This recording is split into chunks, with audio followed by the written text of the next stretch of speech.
Se você é do time que ama ver o mundo de cima, o Pontal do Atalaia, em Arraial do Cabo, é praticamente um playground visual.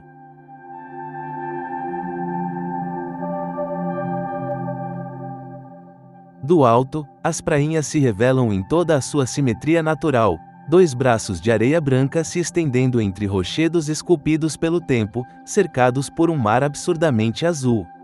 Com o drone no ar, o contraste das cores é hipnotizante.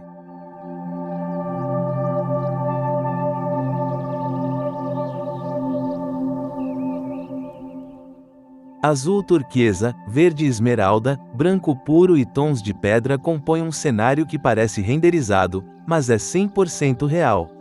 A escadaria que leva à praia vista de cima vira uma linha geométrica perfeita cortando o morro, e o sol refletindo no mar é aquele toque dourado que transforma qualquer take em ouro puro. No fim da tarde, se você conseguir captar o pôr do sol lá do alto do morro, o céu alaranjado tocando o horizonte do mar cria imagens que falam por si.